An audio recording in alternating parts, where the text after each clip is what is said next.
नमस्कार। आपका अखबार के इस अंक में आपका स्वागत है। मैं हूं प्रदीप सिंह। कहते हैं कि दुश्मन को या विरोधी को अपनी कमज़ोरी नहीं दिखाना चाहिए। उसको पता नहीं चलना चाहिए कि आपका कमज़ोर पक्ष क्या है, आप कहां पर दब रहे हैं। अब अगर मैं ये कहूं कि जो लोकसभा चुनाव का नतीजा आया है वो भारतीय जनता पार्टी और प्रधानमंत्री नरेंद्र मोदी के लिए झटका नहीं है, तो ये बिल्कुल सरासर गलत बात होगी। झटका लगा है और बहुत ज़ोर का झटका लगा है, क्योंकि देखिए, जो आपकी अपेक्षा होती है, आपका जो अनुमान होता है, अगर उससे रिजल्ट बहुत अलग आए तो झटका लगना स्वाभाविक है। तो भारतीय जनता पार्टी तो अभी भी मुझे लगता है कि उस सदमे से उबर नहीं पाई है, लेकिन प्रधानमंत्री नरेंद्र मोदी उससे उबर गए। उन्होंने जो वास्तविकता है, जो सच्चाई है, उसको स्वीकार कर लिया है और उन्होंने जो क्रिकेट की भाषा में कहें तो बेस्ट फुट फॉरवर्ड रखने वाली जो बात होती है, वो काम उन्होंने शुरू कर दिया। संसद के दोनों सदनों में उनके जो भाषण हुए, अब उनके विरोधियों को, खासतौर से कांग्रेस पार्टी को लगा कि ये मोदी का पिछले 10 साल में सबसे कमज़ोर क्षण है। इस समय मोदी बहुत ही वल्नरेबल हैं और उनको लगा कि उन पर जो है दबाव होगा अपने साथी दलों का, गठबंधन के साथी दलों का, खासतौर से दो बड़ी पार्टियों का, जनता दल यूनाइटेड और उसके अलावा तेलुगु देशम पार्टी का और उनके नेताओं का, और उनकी जो डिमांड्स होंगी उसके कारण, गठबंधन की राजनीति की जो मुश्किलें हैं उसके कारण। प्रधानमंत्री नरेंद्र मोदी अपने राजनीतिक जीवन में पहली बार गठबंधन की सरकार चला रहे हैं, तो उससे समायोजन अगर कर पाएंगे, मतलब विपक्ष तो मानता है नहीं कर पाएंगे, लेकिन अगर कर पाएंगे तो उसमें समय लगेगा। और जो रिजल्ट आया है उसके एक आकलन में, उसकी जो समीक्षा है, उसमें भी कमज़ोरी नज़र आएगी। और 3 राज्यों के चुनाव होने वाले हैं विधानसभा के, तो इस समय अगर मोदी पर हमला करेंगे तो हमको सबसे ज़्यादा राजनीतिक फ़ायदा मिलेगा। राहुल गांधी का जो भाषण था नेता प्रतिपक्ष के रूप में पहला, वो इसी दृष्टि से था कि अपमानित करो, इनकी जो विचारधारा है उसका अपमान करो, यानी हिंदुत्व का अपमान करो, प्रधानमंत्री का व्यक्तिगत रूप से अपमान करो, इनकी नीतियों को गलत ठहराने के लिए अगर झूठ का सहारा लेना पड़े तो कोई संकोच मत करो, झूठ भी बोलो।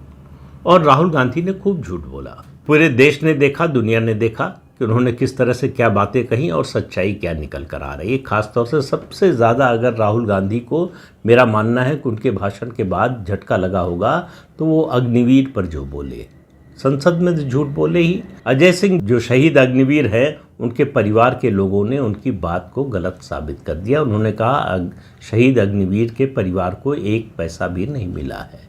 सेना ने बयान देकर कहा, और शहीद अग्निवीर के पिता ने अलग अलग टीवी चैनल से बातचीत में कहा कि अब तक उनको 98 लाख रुपए मिल चुके हैं, करीब 67-68 लाख और मिलने वाले।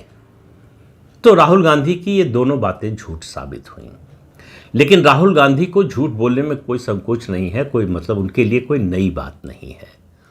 बात हो रही है कि प्रधानमंत्री पर इस चुनाव नतीजे का असर क्या पड़ा है।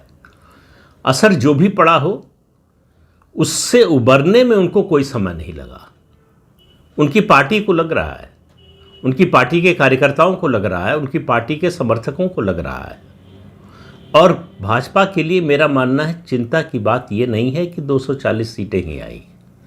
चिंता की बात ये है कि उनका जो समर्थक वर्ग है उसमें दुख और निराशा दोनों है, लेकिन उसके साथ जो अगला वाक्य बोला जा रहा है वो भाजपा के लिए बड़ी चिंता की बात है। वो अगला वाक्य बोला जाता है कि चलिए एक तरह से ठीक हुआ, एक झटके की ज़रूरत थी। तो भाजपा को सोचना पड़ेगा कि उसका समर्थक वर्ग क्यों मानता है कि उसको एक झटके की ज़रूरत थी। उसके लिए संतुष्टि का जो कारण है वो ये है कि सरकार तो बन गई, तीसरी बार सरकार बन गई। तो इसलिए जो है, मैं इसकी तुलना, हालांकि तुलना दोनों की होनी नहीं चाहिए, लेकिन इसकी तुलना मैं करता हूँ राम जन्मभूमि के आंदोलन के समय, जब विवादित ढांचा गिराया गया था और वहाँ मेकशिफ्ट मंदिर बन गया था। उसके बाद जो विधानसभा के चुनाव हुए उसमें भाजपा को सफलता नहीं मिली। क्यों नहीं मिली? लोगों ने मान लिया कि भाई भव्य ना हो लेकिन मंदिर तो बन गया, हम दर्शन कर रहे हैं।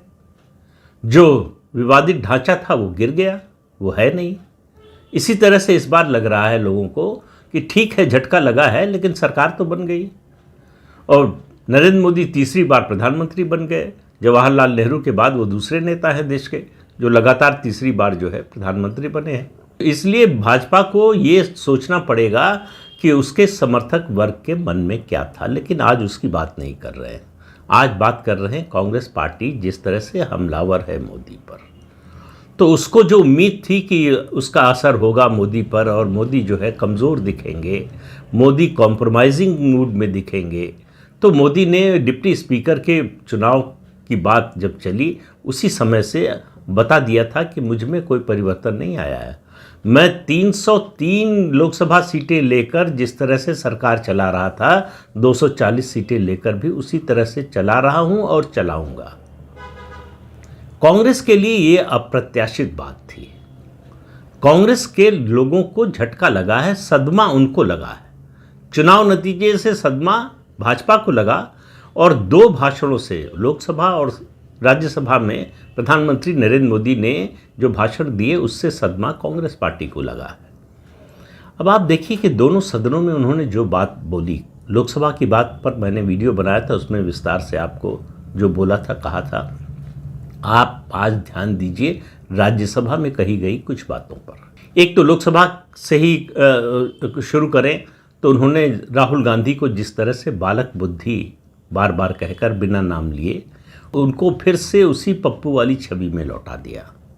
ये जो कांग्रेस पार्टी को लग रहा था कि राहुल गांधी की लीडरशिप एस्टैब्लिश हो गई है, वो एक गंभीर नेता के रूप में देश के सामने प्रस्तुत हैं, उस छवि को गहरा धक्का लगा है।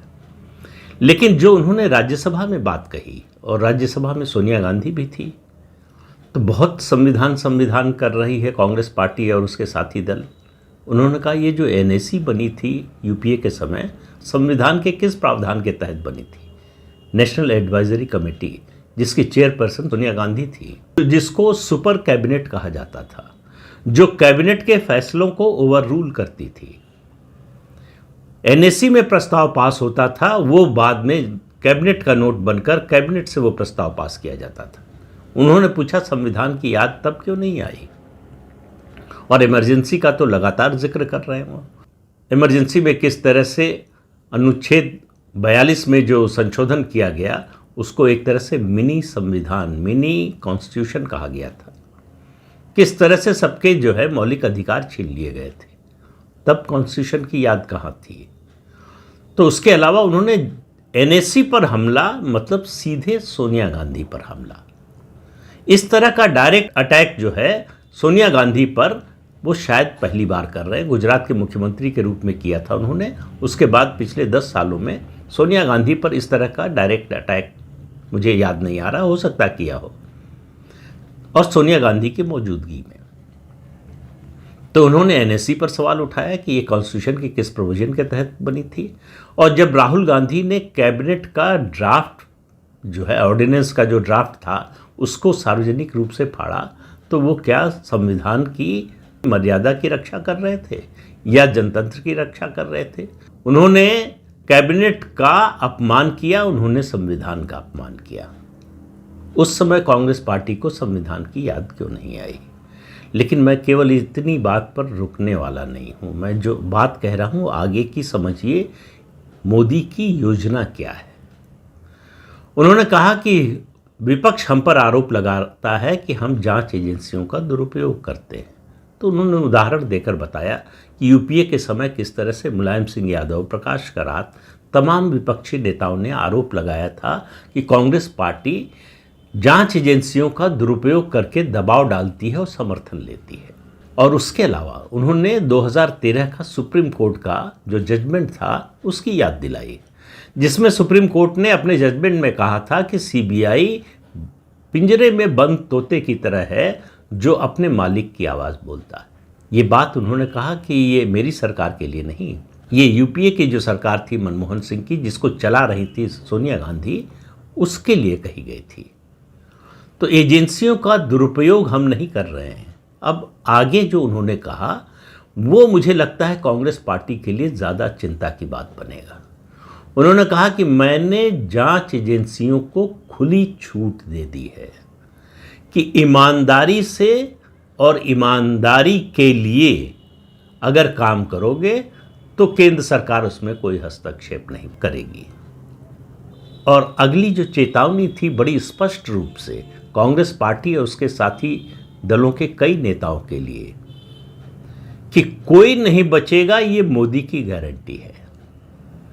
तो कांग्रेस पार्टी को लगा था कि ये जांच एजेंसियों के द्वारा जो जांच हो रही है, जो भ्रष्टाचार के आरोप में नेता पकड़े जा रहे हैं, ये सिलसिला थम जाएगा।